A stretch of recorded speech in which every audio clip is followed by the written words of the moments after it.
We are now going to start. We're now going to start the second part of the Not Underground B-sides, and would be the third part if we include the Underground WOW.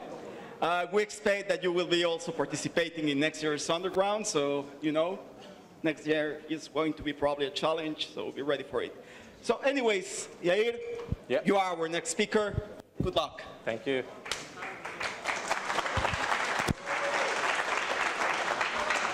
So good afternoon, everyone. I hope you enjoyed the week and the conference. My name is Yair Amit. I'm CTO and co-founder of Skycure. And before Skycure, I spent some time in Watchfire and IBM, focusing in application security, especially static analysis and dynamic analysis. And I see a lot of friendly faces in the crowd, so hi. So in the past close to 5 years, my team and I have been focusing on securing mobile devices. And as part of our work, we're actually constantly focusing on the threat landscape of mobility, malware, network-based attacks, and vulnerability exploitation. And today, what I want to touch is actually the notion of mobile containers. I discussed very briefly their merits, limitations, and then we'll move on to discussing real-world attacks that are today compromising the security of mobile containers. And later on, I will focus on mobile OS implementations of containers and discuss some real-world tools that are very easy to deploy that can actually circumvent the whole model that mobile containers are intended to provide. So let's start very, very quickly, because I assume most of you are very familiar with this. Just to set everyone up, in modern operating systems like iOS and Android, you have a mechanism named app sandboxing. And in a nutshell, what it aims to do, unlike the classical operating systems, is to make sure that when a given app runs on your device, it cannot just access the OS resources, the user resources, other apps, but instead it is restricted to just providing the value proposition and much less control its environment. It's a very important security mechanism. By the way, we see a lot of concepts from iOS and Android being introduced into the classical operating systems, and we do envision a consolidation that will happen in a few years. So at the end of the day, if I'm talking about containers, at the end of the day, they are an additional layer to the inherent app sandboxing, mainly intended to separate between business activity you do on your mobile devices and personal activity. And very quickly, you can think about two families of implementations. First one, they are app-based containers. You can think about SDKs that are being used in order to introduce more security into a given app. Or on the other side, the notion of wrapping, which talks about taking an existing app and repackaging it in order to introduce additional functionality. Other family is obviously relevant for Android, and that is the attempt to create virtually two devices on the same device, and by that provide the value proposition. If I have to summarize the major premises of mobile containers, I would talk about providing enhanced security. Very easily, I would say, making sure that communication is encrypted and making sure that data at rest is secure. And the second element, as mentioned, is the notion of being able to separate on your mobile device between your personal activity and your business activity. Capabilities like being able to remotely wipe only the business data of the device versus just remotely wiping the whole device, which is a classical capability of MDM implementations in mobility.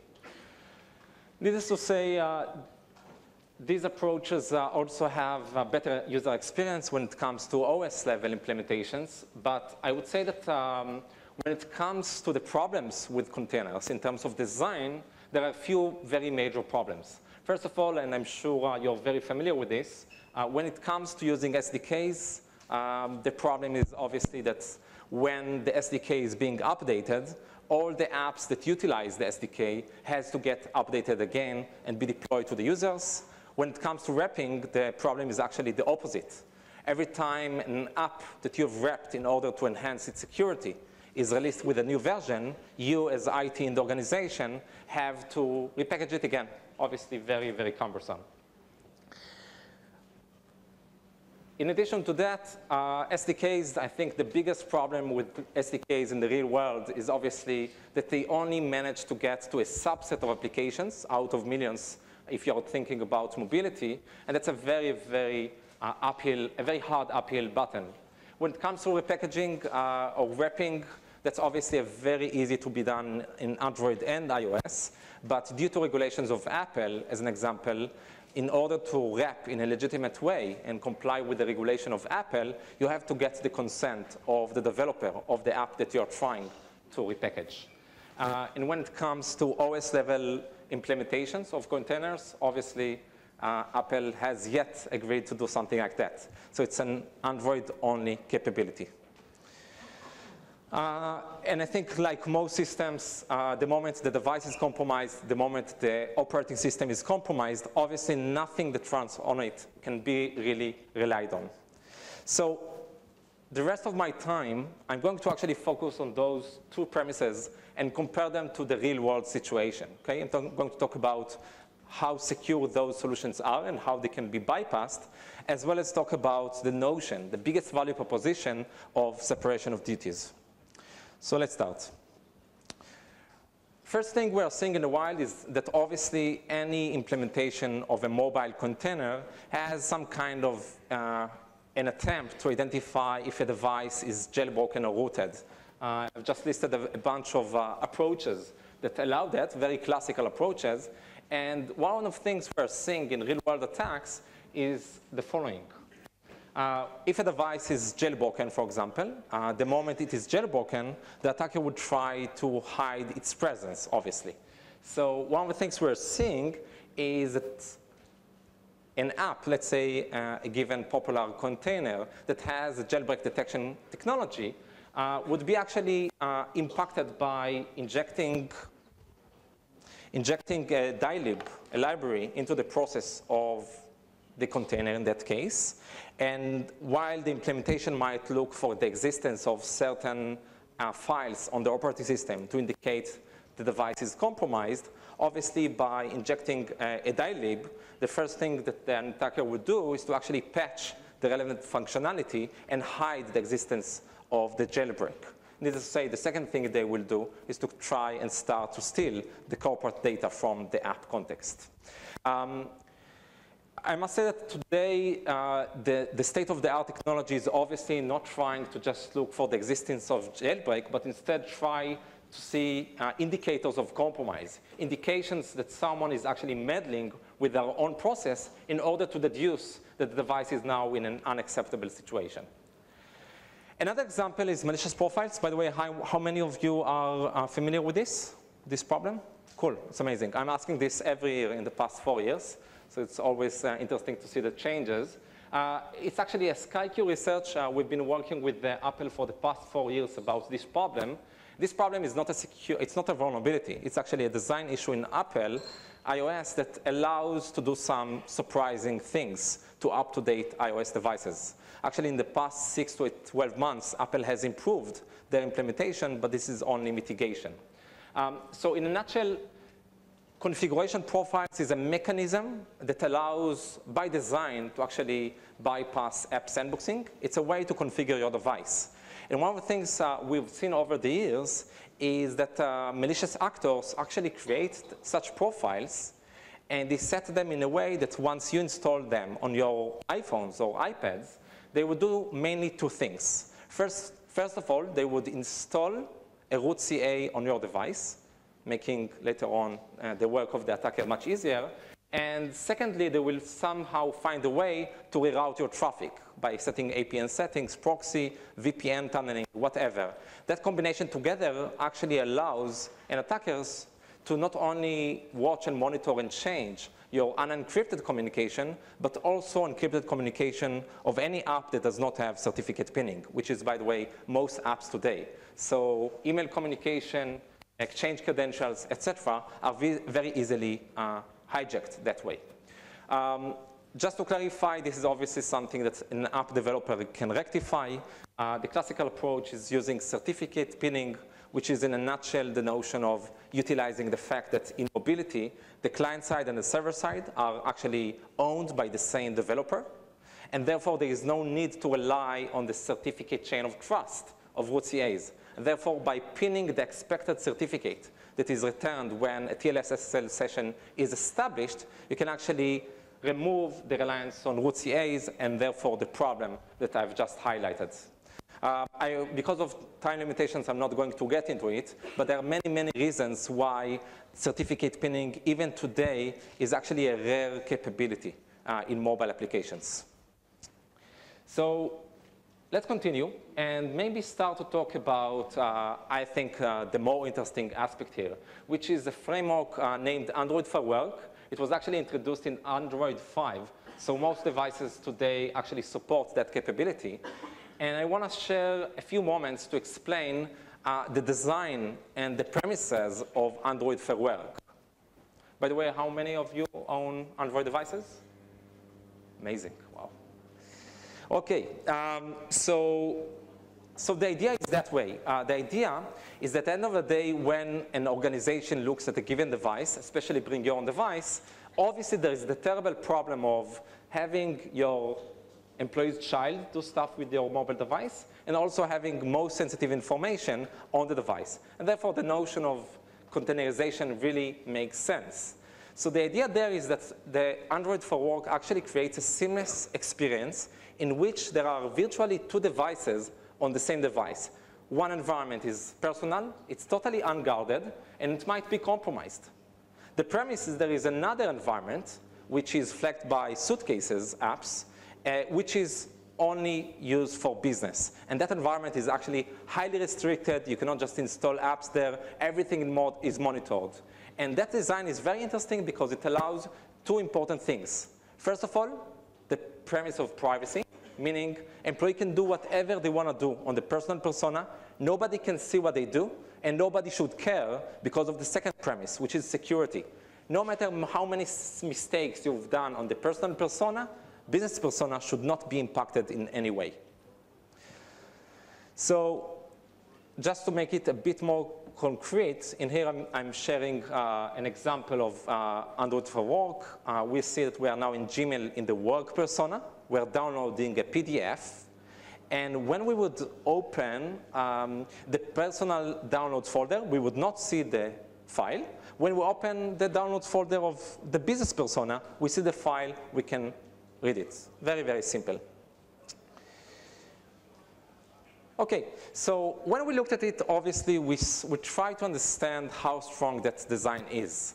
And the first thing we started thinking about is what would happen if we would have two different devices? Obviously, nothing bad can happen.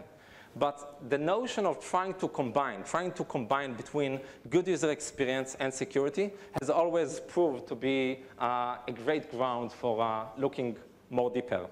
So needless to say, this is what we found. And I want to share with you a few findings we've found and share with you that this is actually applicable to these very days. So it's an open problem that needs to be rectified. So first element is the notification system in Android. What we found out is that while everything is separated, the file system, the permissions, the control on the environments, the notification system is actually combined between the personal profile and the business profile. And that obviously has very concerning ramifications, which what I would like to demonstrate to you right now. So for that purpose, we actually built an app. I hope you like it. And that app is actually used by the victim in order to mirror notifications from the mobile device to the desktop. So the user downloads it, and as you can see, after installation, the app is without a suitcase, meaning this is in the personal persona, nobody can control it, nobody should be concerned about it. And that app, once installed, is actually luring the victim, in this case, we'll discuss other scenarios later on, to actually install and allow the permissions of notifications. So the moment we click on allow, the app can actually access notifications, but can do a bunch of other things, which we will see in a moment. So that app actually works as intended, but it is also malicious. So that when, for example, the victim receives a weather alert or something like that, that information is immediately leaked to the server. But it's not the end of the world, right? It's personal stuff. When we get calendar information from the business persona, as you can see, that information is also leaked seamlessly to the attacker's command and control server.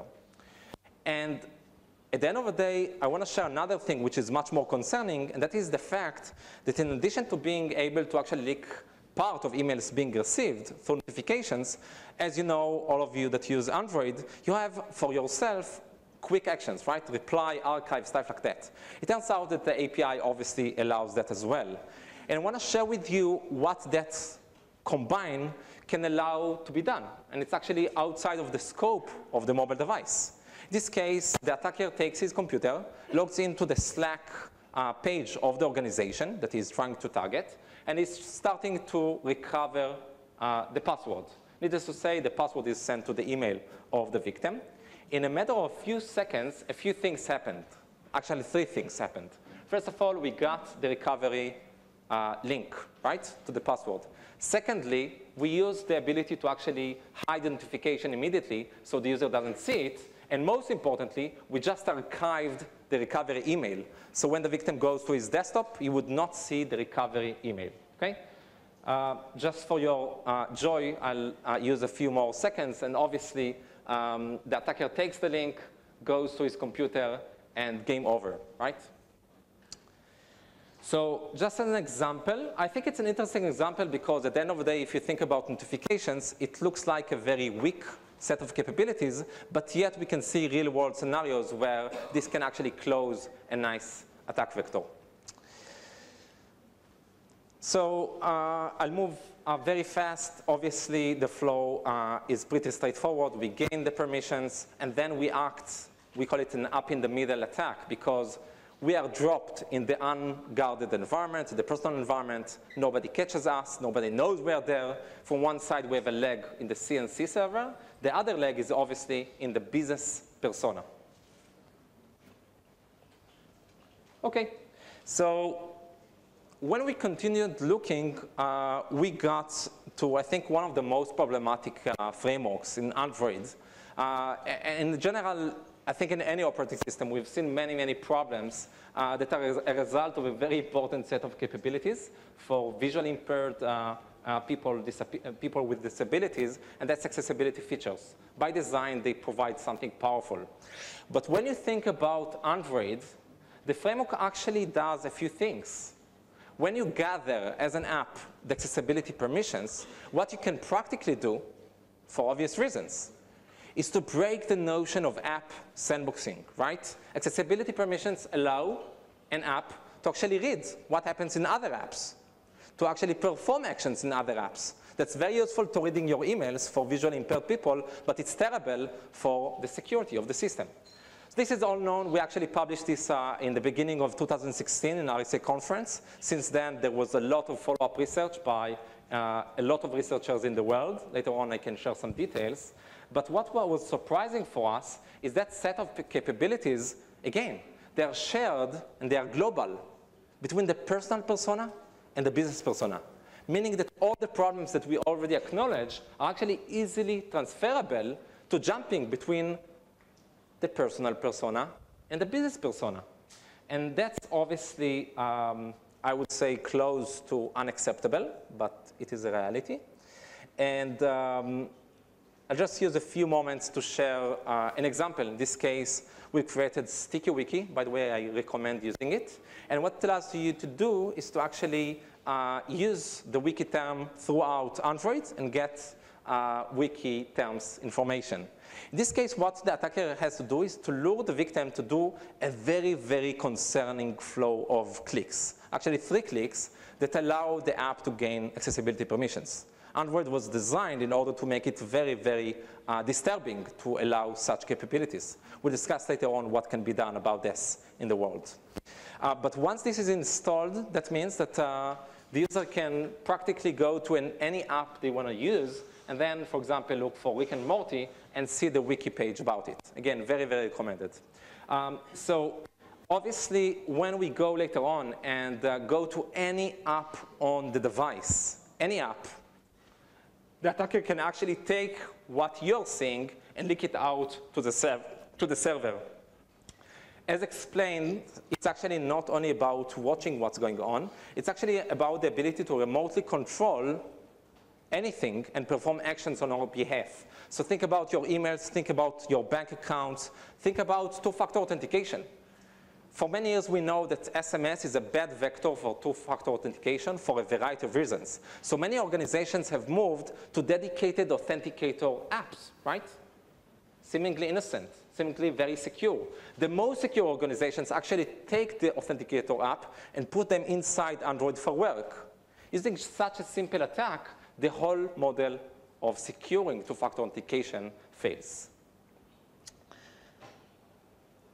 Okay, so just in a few moments, as always, we always follow responsible disclosure guidelines. And in this case, we followed very closely coordinated response guidelines because the feedback from Google, which is, by the way, an amazing security company, which I deeply appreciate in terms of their security practices, is that what we just discussed is working as intended. This is a very important and valuable set of features. They have a bad side, but this is how it should work. Specifically for the accessibility up in the middle attack vector, they also shared that they have a mitigation intended to EMM or MDM vendors to actually whitelist the set of services that can even utilize accessibility permissions. We obviously worked with all EMM vendors to share that mitigation. But when we looked at the API, we've seen a few things I want to share with you, specifically two things that I find is interesting in particular. So when you look at that API, it's an API that you get a list of strings of package names, which you can whitelist. Can you raise your hand if you see the problem here? Obviously. So it's a very, very problematic approach because at the end of the day, relying on strings of package names is something that is easily fakeable, right? So this is by design something that any malicious app can easily bypass. The second thing is actually from the documentation, and I want to read it out. That method that is being called, it fails if there is one or more non-system accessibility services enabled that are not in the list. Wait a minute. So that means that if the device already have a legitimate or a totally bad accessibility application, when that method will be called by the mobile device management solution, it will actually fail. So I'm not going to, you can think about the scenarios where it will work, but in a nutshell, it is going to work if you have a device out of the box that never was installing any such applications. So again, today these problems are obviously open for exploitation. I would like to share a few moments discussing something that I'm sure many of you have felt during my presentation, and that is the fact that I've demonstrated social engineering scenarios in notification that were more feasible. In accessibility, they are less likely to be successful.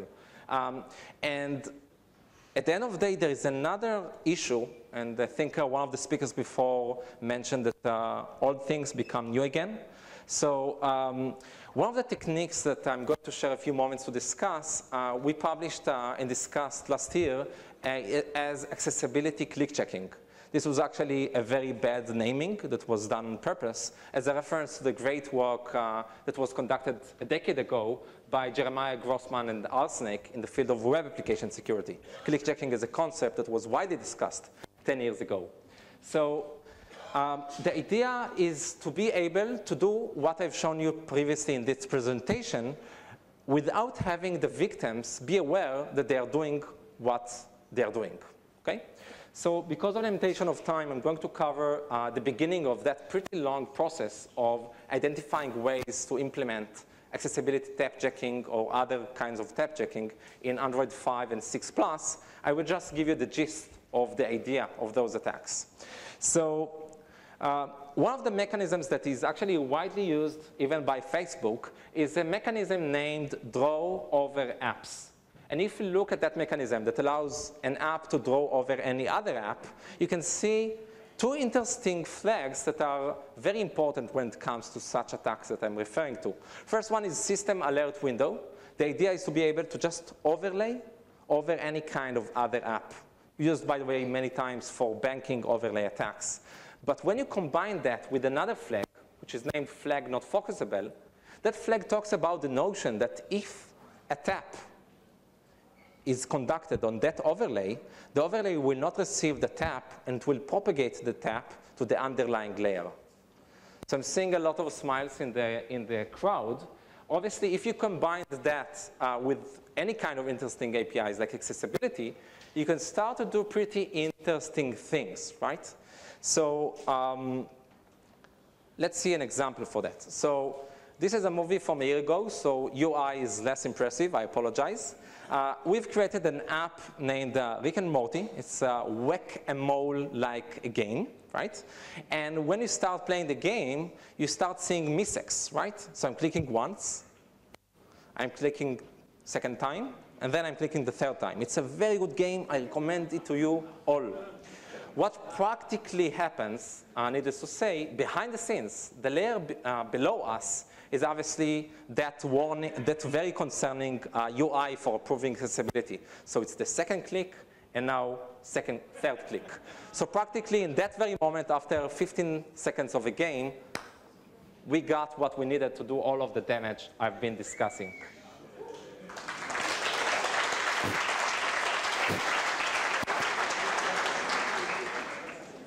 I do recommend, if you're interested in evolutions of these kinds of attacks, for those of you who have seen, this is Android 4. There are techniques to conduct such attacks for Android 5.